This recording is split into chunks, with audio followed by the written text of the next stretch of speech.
Hello friends, Jayashree stitching में आप सभी का स्वागत है। फ्रेंड्स, आज की इस वीडियो में हम 30 इंच साइज़ का प्रिंसेस कट ब्लाउज़ का कटिंग करने वाले। और ये जो ब्लाउज़ है मेरे पास, ये डिज़ाइनर ब्लाउज़ है। इसका बैक पार्ट जो है डिज़ाइन किया हुआ है पहले से। तो चलिए सबसे पहले हम अस्तर के ऊपर कटिंग कर लेते हैं। तो अस्तर को देखिए, मैंने सबसे पहले यहाँ पे इस प्रकार से डबल फोल्ड में बिछाया हुआ है। तो हम यहाँ पे बैक पार्ट की कटिंग करेंगे। तो देखिए, फोल्डेड साइड मेरी तरफ है और ओपन साइड दूसरी तरफ है। तो अब सबसे पहले इस तरह से एक लाइन खींचेंगे, क्योंकि अस्तर का कपड़ा कभी भी सीधा नहीं रहता। इस प्रकार से एक सीधी लाइन खींच देंगे। अब यहाँ पर हम लंबाई का निशान लगाएंगे। 13 इंच तैयार लंबाई है ब्लाउज की, तो 14 इंच पर मार्किंग करेंगे। 1 इंच एक्स्ट्रा लेंगे मार्जिन के लिए। अब यहाँ पर हम शोल्डर के लिए मार्किंग करेंगे। अब देखिए, इस ब्लाउज में पीछे का गला ज़्यादा डीप नहीं रखना है, तो उसके हिसाब से हम यहाँ पे 5 इंच शोल्डर लेंगे, क्योंकि 30 इंच चेस्ट साइज़ है, तो 5 इंच का यहाँ पे शोल्डर रखेंगे। अब देखिए, यहाँ पर एक सीधी लाइन खींच देंगे। अब देखिए, इसके बाद हम आर्मोल की मार्किंग करेंगे। तो 5 इंच इसके आर्मोल लेंगे इस प्रकार से। अब सेम मार्किंग इस तरफ भी कर लेते हैं। अब यहाँ पर एक सीधी लाइन खींच देंगे। अब इस लाइन के ऊपर हमें चेस्ट का 4th पार्ट लेना है। 30 इंच चेस्ट साइज है, तो 7.5 इंच लेंगे यहाँ पर, और 1.5 से 1.25 इंच का मार्जिन रखेंगे। यहाँ पर मैंने 1.25 इंच का मार्जिन रखा है, आप अपने हिसाब से रख लीजिएगा। अब इसके बाद देखिए, आर्मोल की बाहर की तरफ हमें 1/2 इंच पर इस तरह से मार्किंग कर लेना है, और इसको इस तरह से तिरछा कर लेना है। और यहाँ से हम आर्मोल का शेप दे देंगे इस प्रकार से। आर्मोल की गोलाई है 12.5 इंच, तो उसका आधा करते हैं तो 6.25 इंच आना चाहिए। तो ये देखिए 6.25 इंच आ रहा है, और आधा इंच रहेगा एक्स्ट्रा मार्जिन के लिए। अब इसके बाद हम कमर के लिए मार्किंग करेंगे। तो 24 इंच कमर है, तो उसका 4th पार्ट लेंगे 6 इंच, और 1 इंच एक्स्ट्रा लेंगे टक्स के लिए, और यहाँ पर 1.5 से 1.25 इंच का मार्जिन रखेंगे। अब फिटिंग वाली लाइन और मार्जिन वाली लाइन को इस तरह से मिला देंगे। अब देखिए, इसके बाद हम गले की चौड़ाई रखने वाले इसमें 2 इंच। अब देखिए, ब्लाउज में जो डिजाइन दिया हुआ है बैक पार्ट में, तो उसके अनुसार ही हम गले की लंबाई का यहाँ पे मार्किंग करेंगे। अब देखिए, जितने इंच का यहाँ पे ये डिजाइन दिया हुआ है उतना हमें यहाँ पे रखना है। तो देखिए, यहाँ पर हम 5 इंच रखेंगे इसको। अब जितना डिजाइन यहाँ पे बना हुआ है उतना ही हमें यहाँ पे रखना है। तो देखिए, नीचे की तरफ इस तरह से टेप रखेंगे, और यहाँ पर हम ऊपर की तरफ 5 इंच पर मार्किंग करेंगे। और यहाँ पर देखिए, इस प्रकार से 1 इंच का मार्जिन आप रख सकते हैं। अगर आप यहाँ पे गले में पाइपिंग नहीं करते हैं तो आप 1 इंच का मार्जिन रखिएगा। अगर आप गले में पाइपिंग करते हैं तो यहाँ पर 1/4 इंच का ही मार्जिन रखेंगे, तो भी ये पर्याप्त है। अब यहाँ पर हम 1/4 इंच का मार्जिन रखेंगे, क्योंकि हम गले में पाइपिंग करने वाले हैं।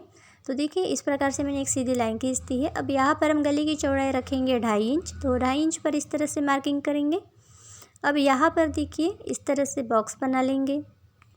अब यहाँ पर हम गले को गोल शेप में यहाँ पे ड्रॉ कर लेंगे। इस ब्लाउज में मैं गोल गला बनाने वाली हूँ, आप चाहे तो कोई भी शेप का गला बना सकते हैं। अब देखिए, यहाँ पर हम टक्स के लिए मार्किंग करेंगे 4 इंच पर, और दोनों तरफ आधा आधा इंच लेंगे मार्जिन के लिए।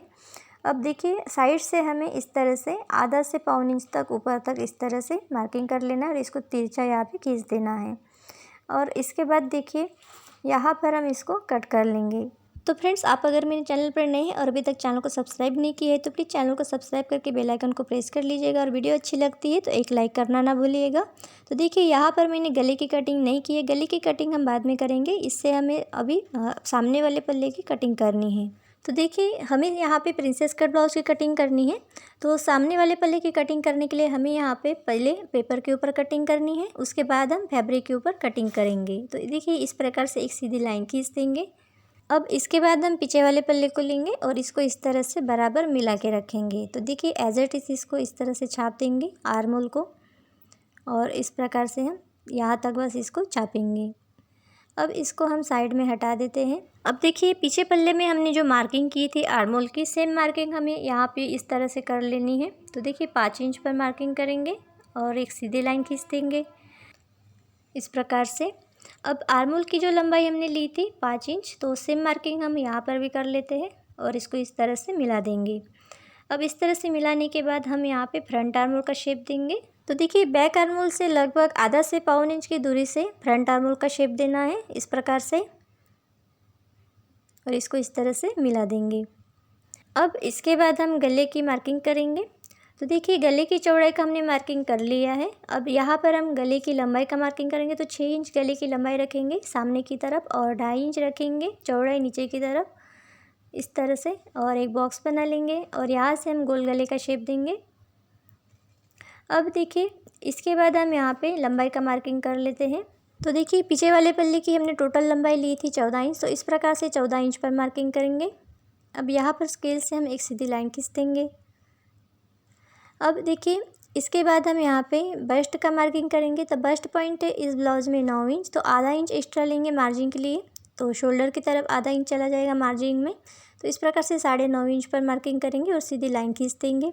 अब देखिए इस लाइन के ऊपर हमें चेस्ट का 10वां हिस्सा लेना होता है, लेकिन ये जो 30 इंच का साइज़ है इसमें हमें 3.25 इंच लेना है, 2 पॉइंट एक्स्ट्रा रखना है। अब देखिए सेम मार्किंग नीचे की तरफ भी कर लेंगे। अब देखिए इस लाइन के नीचे की तरफ हमें आधा इंच पर इस तरह से मार्किंग कर लेना है। अब सीधी लाइन खींच देंगे। अब देखिए जो मार्किंग हमने किया है उसके उस तरफ हमें आधा इंच पर एक मार्किंग और कर लेना है और इसको इस तरह से तिरछा मिला देना है बस्ट पॉइंट के साथ। अब इस लाइन के इस तरफ हमें 1.25 इंच पर एक मार्किंग कर लेना है और दूसरी तरफ भी 1.25 इंच पर मार्किंग करेंगे और इसको इस तरह से मिला देंगे। तो देखिए इस प्रकार से मिला देंगे तो ये टक्स बन गया। अब देखिए यहाँ से ही हमें प्रिंसेस कट का शेप देना है। तो ऊपर की तरफ हमें 1 इंच पर मार्किंग कर लेना है और सीधी लाइन खींच देंगे इस 1 इंच तक। अब यहाँ से हमें इस तरह से प्रिंसेस कट का शेप देना है। अब देखिए पूरा यहाँ पे शेप देने से पहले हमें ऊपर से देखिए इस तरह से टिप को रखना है और यहाँ पर हमें 4.5 इंच पर एक मार्किंग करना है। अब इसको हम इस तरह से मिला देंगे। तो ये बन गया हमारा प्रिंसेस कट का शेप। अब नीचे की तरफ से भी हमें इसको इस तरह से ड्रॉ करते हुए नीचे की तरफ जाना है और इस तरह से इसका शेप बना देंगे। तो देखिए इसको मैं थोड़ा सा डार्क कर देती हूँ ताकि आपको ये अच्छे से समझ में आए। देखिए अगर आप डायरेक्ट इस प्रकार से शेप नहीं दे पाते तो क्या करेंगे, नीचे से इस तरह से 1.5 इंच ऊपर की तरफ एक मार्किंग करेंगे। ये देखिए नीचे वाली लाइन से 1.5 इंच ऊपर की तरफ इस तरह से मार्किंग करेंगे और यहाँ से इस तरह से इसको घुमाते हुए इस तरह से यहाँ पे शेप देंगे। तो इस प्रकार से भी आप प्रिंसेस कट का शेप दे सकते हैं और ये बहुत ही आसान है इस तरह से शेप देना। अब देखिए इसको इस तरह से मिला देंगे तिरछा ऊपर वाली लाइन की तरफ। अब यहाँ पर ये देखिए कितना आ रहा है, तो यहाँ पर ये 3 इंच आ रहा है। तो 3 इंच को हम इस तरह से यहाँ पे छोड़ देंगे और आगे की तरफ यहाँ पर नापेंगे और 6 इंच पर मार्किंग करेंगे। क्योंकि कमर है 24 इंच तो उसका 4th पार्ट यहाँ पर लेना होता है 6 इंच और 1.25 इंच लेंगे यहाँ पर एक्स्ट्रा मार्जिन के लिए और इसको देखिए इस प्रकार से मिला देंगे। अब हमारा जो ये फ्रंट पार्ट है बिल्कुल कंप्लीट है, इसको हम यहाँ पे कट कर लेंगे। तो देखिए यहाँ पर हमें फ्रंट आर्म होल से कटिंग करनी है इस प्रकार से।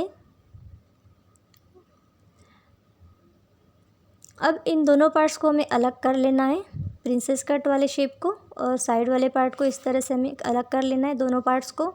अब बस्ट पॉइंट पर जो है एक एक कट लगाना है हमें। अब देखिए दोनों पार्ट्स को हम अस्तर वाले कपड़े के ऊपर बिछाएंगे और इसको एज इट इज़ ड्रॉ कर लेंगे। तो देखिए इसको बराबर अच्छे से यहाँ पे हमें जमा के रखना है। तो देखिए देखते हैं कि हम कौन सा पार्ट कहाँ पर रख सकते हैं। देखिए फ्रेंड्स अगर आपके पास फैब्रिक कम है और अगर आप डायरेक्ट फैब्रिक के ऊपर प्रिंसेस कट ब्लाउज की कटिंग नहीं कर सकते हैं तो इस प्रकार से आप पेपर के ऊपर कटिंग कीजिएगा। देखिए अगर आप बिगनर्स हैं और अच्छे से आपको प्रिंसेस कट ब्लाउज की कटिंग नहीं करने आती है तो इस प्रकार से आप पेपर के ऊपर पहले कटिंग कीजिएगा और उसके बाद ही कपड़े की कटिंग कीजिएगा। नहीं तो फिर आपका जो फैब्रिक है आपके एक गलती के कारण पूरा फैब्रिक ख़राब हो जाता है। तो इस प्रकार से सबसे पहले पेपर के ऊपर कटिंग करेंगे, उसके बाद ही फैब्रिक की कटिंग करेंगे। ठीक है, तो देखिए मैंने यहाँ पे इस प्रकार से पहले वाले पार्ट को छाप दिया और आधा इंच का एक्स्ट्रा मार्जिन रखा हुआ है। इस पार्ट को भी हम इस तरह से छाप देते हैं और यहाँ पर भी हमें आधा इंच का मार्जिन रखना है एक्स्ट्रा इस प्रकार से। तो देखिए दोनों पार्ट्स में मैंने आधा आधा इंच का मार्जिन रखा हुआ है। अब इसको हम यहाँ पर कट कर लेते हैं।